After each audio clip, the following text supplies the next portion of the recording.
Bismillahirrahmanirrahim. Assalamu alaikum. You're watching PTV World and this is the show Newsroom. I'm your host, Khalid. But it is the 25th of August 2021 and these are the stories that will be under discussion during the course of the show. We will begin, ladies and gentlemen, with the latest situation as far as COVID-19 is concerned. The fourth wave, of course, is affecting Pakistan. The number of deaths in the last 24 hours has been 141 and the positivity ratio has again climbed up to 6.83%. At the same time, there are a lot of other developments as far as COVID-19 is also concerned. Saudi Arabia has added Sinopharm and Sinovac, the two Chinese vaccines, to its four other approved vaccines. But they say that a booster dose is mandatory for those who have already had the two jabs of the Chinese vaccines. And then there are other details as far as the national and international arena is concerned, as far as COVID-19 is concerned. But as far as concerning Pakistan, of course, the number of deaths are increasing and it's pertinent to follow the SOPs. This is going to be our first segment. Then, ladies and gentlemen, in our second segment of the day, we're going to talk about Pakistan's diplomatic efforts for a stable and a peaceful Afghanistan. Foreign Minister Shoaib Qureshi has embarked on the second leg of his visit to Tajikistan, Uzbekistan, Turkmenistan and Iran. He has now reached Uzbekistan from Tajikistan after having met with the Tajik officials. Pakistan's role for an inclusive government in Afghanistan has been reiterated by our Foreign Minister Shah Mahmood Qureshi Sahab as well, time and again. And of course, he has been talking to his counterparts from different countries who have also appreciated the role Pakistan has been playing for evacuating the different officials of the different countries and the diplomats. At the same time, Biden is also pushing for a complete Afghan evacuation by the 31st of this month. And of course, the Afghan Taliban are saying that they do not want the US forces to remain beyond that. Then we'll be talking about the plight of minorities in India, ladies and gentlemen. And of course, Pakistan has condemned the unjust demolition of an ancient mosque in the Indian Haryana province. And this is not the first time. We all know about the Babri Mosque incident as well, and the way the minorities are being treated in India, whether it be in illegally occupied Jammu and Kashmir, where they are in a majority, but are being treated as a minority, and also in other regions of India. And then we will be talking about Imran Khan Sahab, our Prime Minister, who has inaugurated on Wednesday, that is today, Pakistan's first smart forest in Rakh Jhok Forest, Sheikhupura, as part of the Ravi Riverfront urban development project. And he has talked about the importance of forestry, the importance of course, the trees and how they affect climate change for a country that is very susceptible and vulnerable to the effects of climate change. And then finally, we'll be talking about how celebrities are talking a lot about the plight of the Afghan people. And in this case, we are citing Angelina Jolie. And there has been a rebuttal by Fatima Bhutto, who's also been born in Kabul. And she says, why are celebrities only talking about Kabul and they are not mentioning what is happening in Indian illegally occupied Jammu and Kashmir? The onus of responsibility on celebrities, international and national, also remains on highlighting the plight of those who are suffering in Indian illegally occupied Jammu and Kashmir. Let's begin with our first segment, ladies and gentlemen, and that concerns COVID-19, the fourth wave in Pakistan, and what is happening as far as the positivity ratio, the number of deaths is concerned, and also different developments as far as COVID-19 is concerned. More in the following report.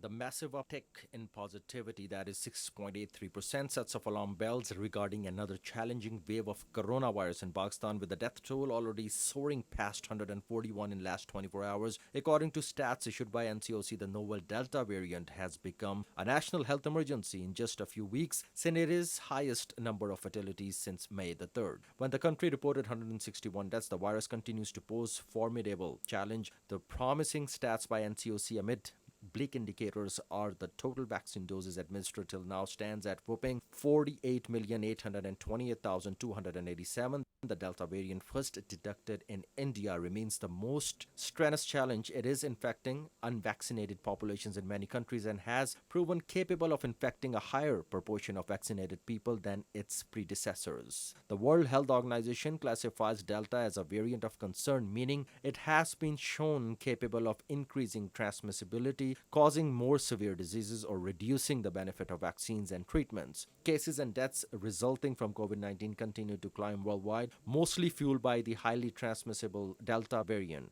which has spread to 132 countries, said the head of the World Health Organization. Director General WHO Tedros Adhanom Ghebreyesus, during his last month briefing on novel Delta variant, blamed the rise of cases on increased social mixing and mobility, the inconsistent use of public health and social measures, and inequitable vaccine use. Tedros lamented that hard-won gains are in jeopardy or being lost, and health systems in many countries are increasingly overwhelmed. According to microbiologist Sharon Peacock, who runs Britain's efforts to sequence the genomes of coronavirus variants, the biggest risk to the world at the moment is simply Delta. Now we'll talk more about the Delta variant and, of course, the different developments as far as COVID-19 is concerned. We've been joined by Dr. Sardar Mohammad Shoaib Khan. He's a consultant at the Medicine and COVID-19 Isolation Ward. Thank you very much, Dr. Saab, to have joined us. Dr. Saab, let's begin with the Delta variant. And of course, there's a study that has been made by South Korea that says that the Delta cases show 300 times a higher viral load, that is the number of viruses that are present in the blood specimens, than the other variants. What is attributable to that? Why is there such a lot of difference between the Delta variant and the other variants? Assalamu alaikum to you, Omar, and all your viewers, and thank you for inviting me. Yes, so the coronavirus, it mutates. Like all other viruses, it mutates and changes. And as it changes, it acquires new characteristics and and this leads to the production of new variants. And one of those variants was named as Delta variants. And as you rightly said, this has been named as a variant of concern. And the reason behind this is the increased transmissibility. So this virus is up to 6 to 9 times more transmissible than the initial virus that spread among the population.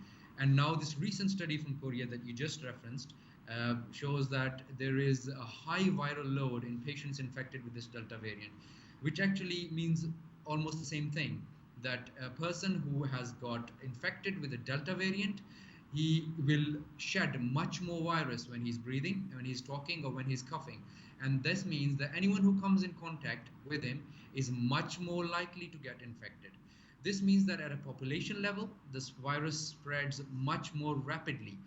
And this obviously leads to devastating consequences, as we saw in India during the summer, and led to a almost complete collapse of the health system, leading to a very high number of fatalities. And this is the main reason why the world is concerned. And of course, the Delta variant, Dr. Saab, is the Indian variant that has come from India and has now gone all across the globe. There are different countries, Dr. Saab, that are extremely worried about the latest this variant, and whether it be Iran, that has recorded a record high of 709 deaths and has stopped intercity transport between its different cities, whether it be Switzerland, that has also been hit very hard by this fourth wave of COVID-19, and other so many countries. Japan has said to expand its emergency state as the Delta variant spreads across the country. How can one stop the spread of this variant? Is it only through vaccination, or are following the SOPs an added plus? Yes, so Delta variant, as you rightly said, has caused a lot of concern. Another country that springs to mind is New Zealand, because as you remember, they did really well with the initial COVID infection and almost completely eliminated. But now they've again announced a lockdown, which is going to be extended. And you rightly said that this virus was first found in India, also commonly known as the Indian variant, and has caused a lot of problems throughout the world. Now, how to stop this virus? Now, the message is again the same, as you said. Vaccination and then just isolation of the cases, and then if the virus starts to spread rapidly, then sometimes there will have to be lockdown, there will have to be closure of schools, businesses. Regarding vaccination, the news is good. The protection from vaccines is slightly lower than with the initial Alpha variant, but it is still quite good. It's still more than 70%, more than 80% protection. And even those 10-15% people who do get infected with Delta variant after getting vaccinated, they are much less likely to get admitted or get seriously ill or lose their lives. So the message is go and get vaccinated, get the first jab, get the second jab, and get protected. And all right. Now, Dr. Saab, now speaking of vaccination, let's talk a little bit about the kinds of vaccines that are available. Now, we know that certain countries accept only a certain kind of vaccine, the mRNA, especially whether it be Moderna or Pfizer for the tourists or the people who are working there to go and continue to work there, and they've stopped the entry of others. Now, in a recent development, of course, Saudi Arabia has added Sinopharm and Sinovac to its list of the 4 other vaccines that it had approved, but it says that these Chinese vaccines, if people have already had the 2 jabs, they need to have a booster shot of any of the other 4 vaccines. Why is there such an importance put to Moderna or Pfizer or the other vaccines as compared to Sinovac and Sinopharm? Yes, so the reason behind that is the evidence that is supporting these viruses. The evidence behind Pfizer, Moderna, and AstraZeneca is very, very good. So they've got the trials that they did. They recruited a lot of people, and they gave them the shots, and then they got the results. Sinopharm and Sinovac, they did not have that good of a data early on. But the data is coming on. You saw the data that was given by our NCOC that after getting vaccinated, there were much less people getting positive. In our hospital in Mirpur, we had data which showed that before getting vaccinated, our workforce was getting a lot more infected. And after getting vaccinated, the ratio of people getting vaccinated got a bit less. Now that more and more data is coming up with Sinopharm and Sinovac, the world is coming round to the idea that these vaccines are, if not as good, they are still good. And the benchmark given by the WHO is 50% protection. If a vaccine has 50% protection, they would give you, and the number with Sinopharm and Sinovac is much above that. So we shouldn't be worried. Also, let's talk about the anti-vaxxers, those who do not want to get themselves vaccinated for one reason or the other. Some feel it's a conspiracy theory, others feel it's a hoax, all of these vaccines. Whether it be Pakistan, whether it be even the United States of America, there is a certain community that does not want to get itself vaccinated. Let's go to the United States, where Dr. Fauci, who is the leading expert on health, has said that the US could control COVID by spring of next year if more people get shots. Do you feel that those who are against getting shots should be pushed one way or the other to get themselves vaccinated? Yes, I mean, it is unfortunate that we have so many rumors flying around, so many conspiracy theories flying around, and I can assure you that there is no compelling evidence to any of this. You know, there's so many people died from this. Almost 4.5 million people have died in the world from COVID-19, and it's a disease that kills. It not only kills, it destroys the economies of the countries, and then it leads to poverty and leads to suffering of the nation. And already talked about suffering as far as economy is concerned, Dr. Saab. I'd like to point out here a report by the Asian Development Bank that says that COVID-19 has pushed nearly 80 million more people in developing Asia into extreme poverty. It also says that there's a relative rise in extreme poverty, defined as living on less than $1.90 a day. And he said progress has also stalled in areas such as hunger, health and education, where earlier achievements had been seen. Do you feel that the world will be able to grapple all these effects of COVID-19 in due time? Well, it remains to be seen, but the good thing about this is that our country has fared much better. Our deaths per capita has been much better as well, and economically wise, when countries around us have had negative growth, we've posted 4% growth.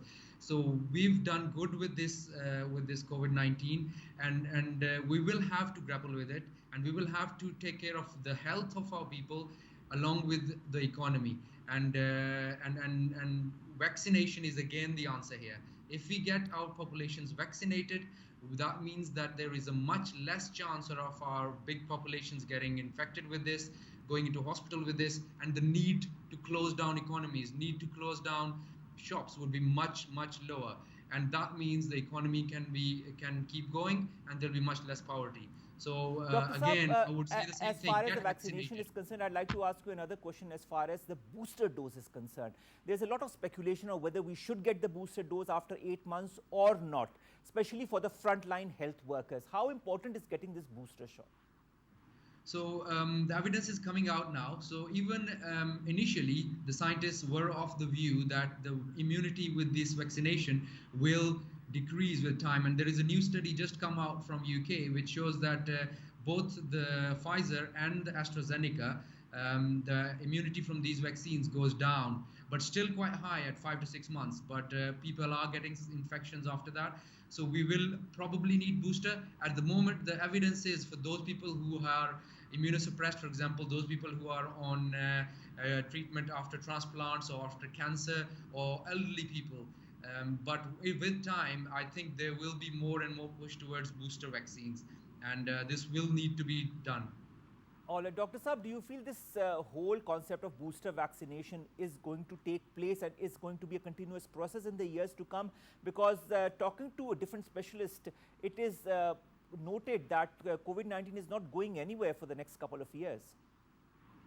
No. So we are coming around to know that Corona will be around. So COVID-19 will be just like influenza and will be around, and in our lifetimes, we're likely to get infected more than once. And there will be need to continue getting vaccinated, and booster doses will become a norm, I think, and a lot of people agree with that. At the moment, the evidence is only for immunosuppressed people, though. All right, Dr. Saab, also let's talk about the different vaccines that are available in Pakistan.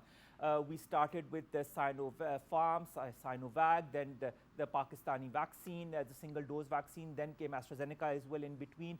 The Russian vaccine Sputnik 5 came, and then came Moderna and now Pfizer. There have been 3 million doses of Pfizer, of course, that are now being shipped to Pakistan again, which puts the whole tally of 8 to 8.5 million. Doses of Pfizer that have been sent to Pakistan from the US. This gives a lot of options for people to get themselves vaccinated. As far as the response of the people who are getting themselves vaccinated is concerned, do you feel there is a trend more in the large cities to get themselves vaccinated rather than the small cities or the villages? All right. As far as this trend is concerned, we've seen more of a trend, especially in Islamabad, where a lot of percentage of the people have gotten themselves vaccinated with one or the other vaccine. But of course, those who are traveling abroad have been told to take the other vaccines. COVID-19 is, of course, a pandemic that is extremely important, that is here to stay. And so it is pertinent on all of us who are present in Pakistan, in order to prevent the spread of the pandemic, to not only follow the SOPs, but also get themselves vaccinated. We'll be back with our second segment after a short break. Stay tuned.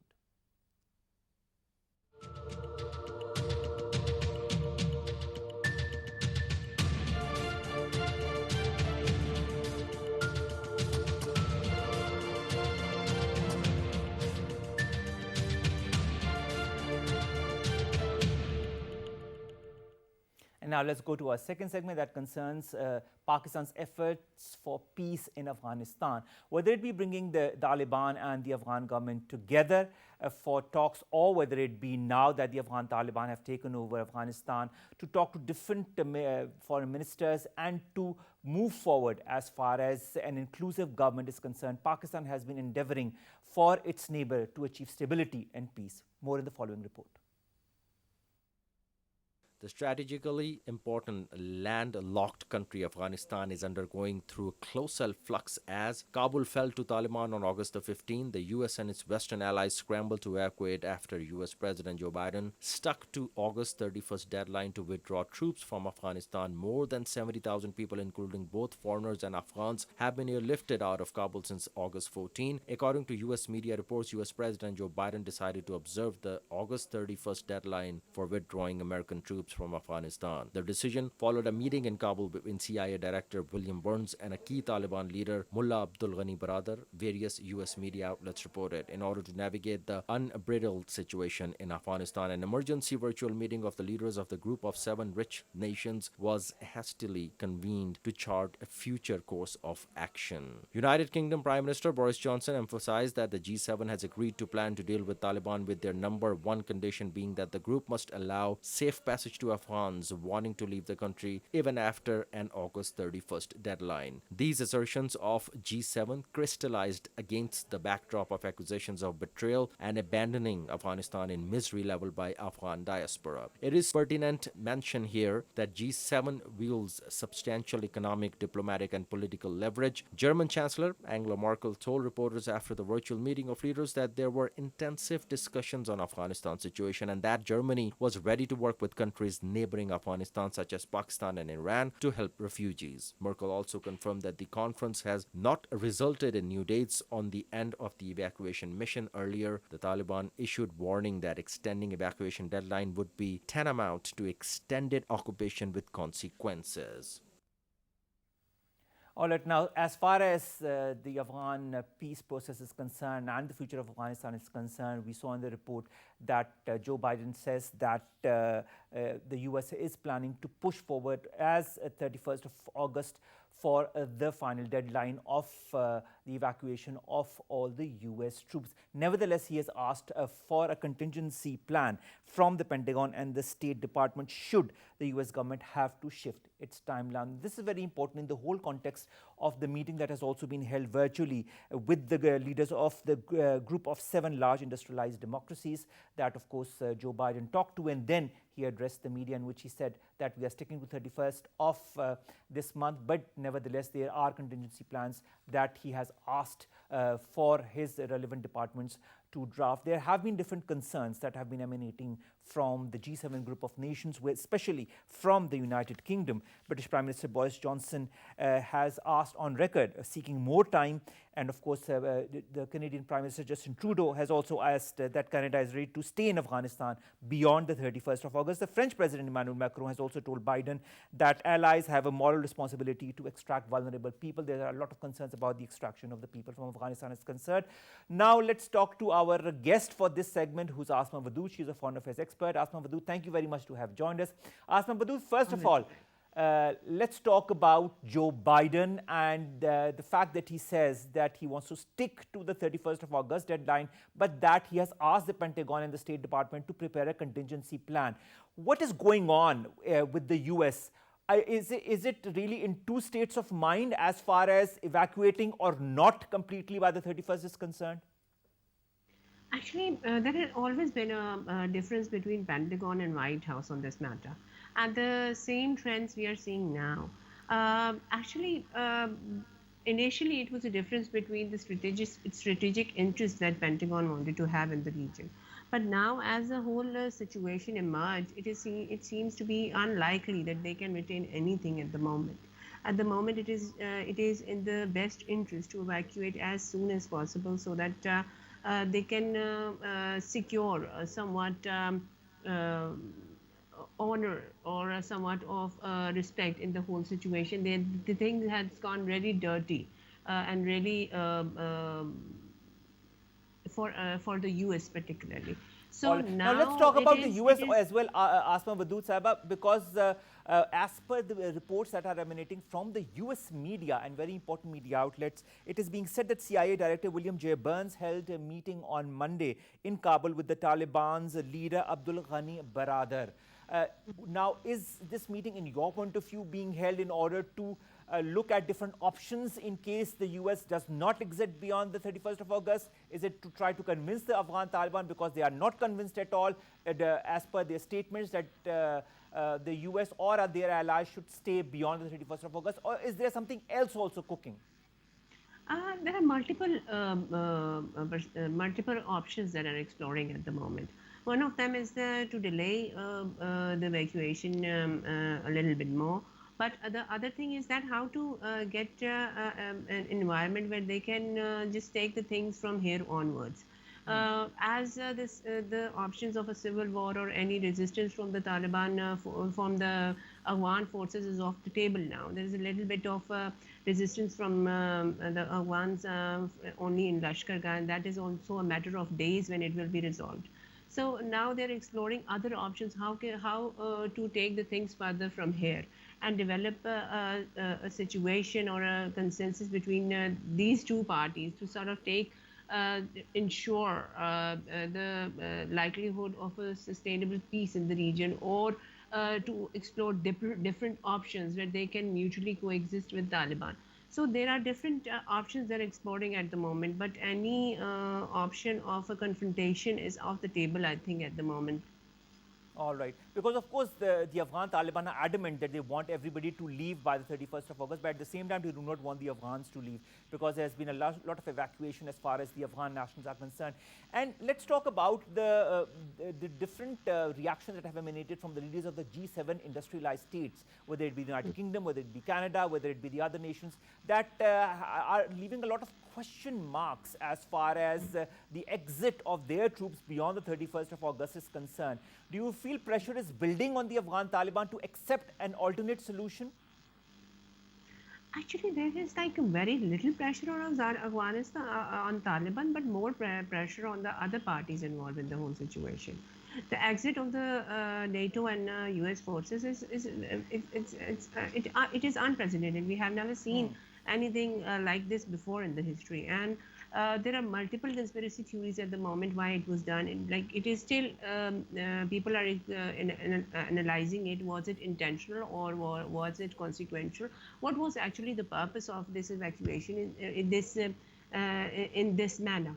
So the pressure on if we quantify the pressure between Taliban and the US and NATO allies, the pressure on the NATO allies and the US is much more than pressure on Taliban. Yes, Taliban got an opportunity to be recognized as a political entity, and now the world is much more open in exploring the options to accept them as one. So the pressure on them is on that way that they should not lose this chance. It's a once in a lifetime chance, and they have to actualize it somehow. For that, they need flexibility. For that they need rationale. For that, they need to invest in the media. These are the pressures that they are feeling at the moment. But as far as let's talk about Pakistan and the efforts that Pakistan is making on the international arena as far as finding a durable solution for peace and stability in Afghanistan. And of course, the efforts by our Prime Minister and our Foreign Minister are quite notable in that context. Our Foreign Minister has gone to 4 different countries, to a tour of 4 different countries. As we speak, he has entered the second country, of course, that is Uzbekistan from Tajikistan, and he's also going to visit Turkmenistan and Iran to talk about the future of the Afghan peace process. He's also been talking to different colleagues of his from the world over, and of late he has talked with Lavrov, he's talked with the Australian Foreign Minister as well. How do you view Pakistan's efforts, and do you feel that they are going to bring fruit as far as the future of Afghanistan is concerned, as far as building a consensus among the international community is concerned? Actually, this is the last time, as we discussed in our last program as well together. We did. This is the first time in history of Pakistan when Pakistan is on the right side of the history in making. We have been a vocal advocate of peace, and this is what is needed in the region, and the whole world is recognizing that effort now. Like the UK Armed Forces Chief said that Pakistan has paid enough towards this war on terror, and they have contributed enough towards it. Our efforts are being recognized, and during this time for peace and sustainable peace in the region, our efforts are more vocal than ever before. And this is one of the things that will go in history, that if ever Afghanistan enjoys a sustainable peace, it will come. Pakistan contribution towards it will be vocal and will be extremely critical. All right. And finally, ma'am, Asma, Wadood, Russian Foreign Minister Sergei Lavrov said very recently that Russia, China, the US and Pakistan are interested in serving as mediators in resolving the crisis in our neighboring country.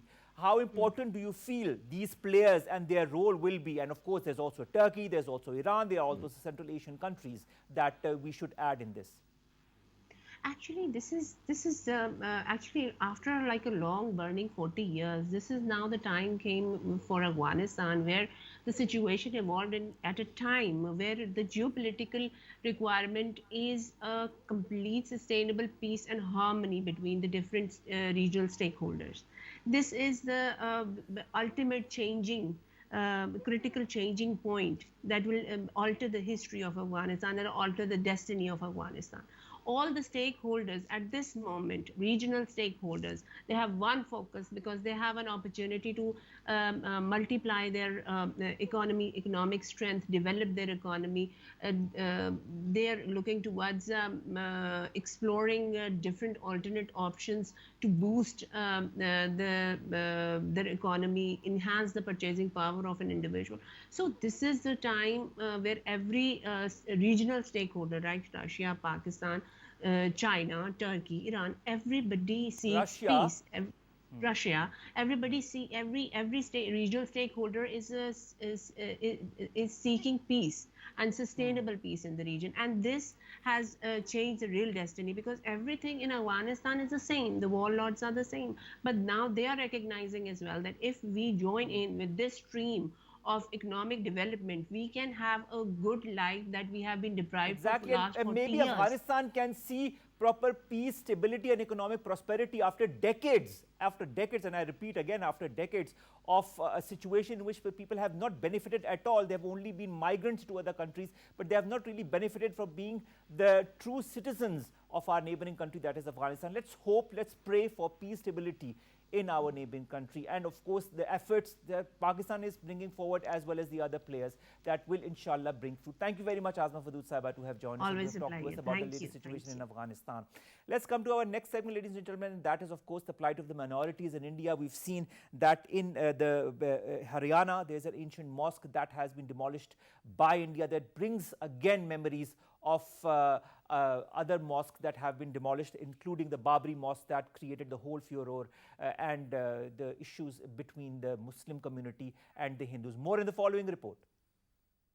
Islamophobia rules the self-styled largest secular democracy, India, as two new scandalous incidents surfaced. In one harrowing account, a Muslim beggar was assaulted and asked to go to Pakistan, and on the other side, ancient Bilal mosque is demolished. A video surfaced on social media where 5 people can be seen assaulting a Muslim man and asking him to go to Pakistan in district Ajmer of Rajasthan, India. In another brazen attempt to rob the India of its secular credentials, Indian government has brazenly demolished the ancient Bilal Masjid in Faridabad, Haryana. Pakistan has condemned the unjust demolition of the ancient Bilal mosque in India's Haryana, calling it systematic human rights violation against Muslims. Foreign Office spokesperson Nasim Iftikhar Ahmed noted that the Hindutva-driven BJP RSS combines perpetual targeting of Muslims and their places of worship, which is indelible blot on the so-called largest democracy. The Hindutva ideology of Modi has overwhelmed entire India, with such Islamophobic incidents taking place time and again, rendering the country dystopian hellscape for minorities. Non-Hindu communities are living in a perpetual state of fear on account of the discriminatory policies of PM Modi's administration and tolerance of religious violence by Hindu supremacists against vulnerable minorities at the state level.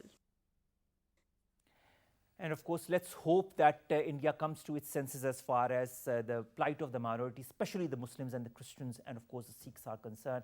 And of course, our Foreign Office will continue to highlight these atrocities on the national and international level. And let's then now talk about climate change and the different measures that are being taken by our government. The latest is the launching of Pakistan's first smart forest in Sheikhupura by our Prime Minister Imran Khan, who today, of course, inaugurated this forest in Rakh Jhok Forest, Sheikhupura, as part of the Ravi Riverfront urban development project. He said this is going to address a host of issues that will contribute an estimated $40 billion to the country's economy and create around 1 million jobs. He also said it's going to help bring more tourists in the country as well. And he highlighted again the importance of course, planting more and more trees. And he's talked about the different campaigns that are going on, which include the 10 billion tree tsunami, and of course the forest, the planting of trees in Khyber Pakhtunkhwa that began the whole process. And he said it's pertinent to note that it is the future of Pakistan, and it's in the interest of Pakistan that we plant more and more trees so that Pakistan can alleviate and kind of come out of this burden of the climate change, because Pakistan is one of the most vulnerable countries to be affected by this menace that we call climate change. And finally, ladies and gentlemen, let's talk about celebrities and how they highlight different issues that are, of course, plaguing the world. Let's talk about Afghanistan and Angelina Jolie, who, of course, started her account on Instagram and posted the first post concerning Afghanistan and the plight of people, to which there was a response by Fatima Bhutto, who herself is quite engaged as far as political affairs is concerned, and also was born in Kabul. And she asked a number of pertinent questions to Angelina Jolie as to why she is only highlighting what is happening in Afghanistan, is not highlighting what is also happening in another country of the region where this has been going on for decades as well. And of course, I'm talking of Indian illegally occupied Jammu and Kashmir. I think it is a general understanding, and it's very important, especially for celebrities such as Angelina Jolie or other celebrities across the world, in Pakistan as well, to highlight other important issues as well. I'm not saying that Afghanistan shouldn't be highlighted. Afghanistan should be highlighted. We should talk about it. But then we should not negate or neglect what is happening in Indian illegally occupied Jammu and Kashmir. As celebrities, it is your duty to highlight those atrocities, and it is through your messages that that change will come through the pressure tactics that you are putting on the different governments. Let's hope that change also comes in the mindset of celebrities that will, inshallah, highlight issues such as what is happening in Palestine and what is happening in illegally occupied Jammu and Kashmir. With that, we come to an end of today's newsroom. We'll see you, inshallah, tomorrow with new stories and segments. As we've said in the beginning, get yourselves vaccinated and follow the SOPs. Allah Hafiz.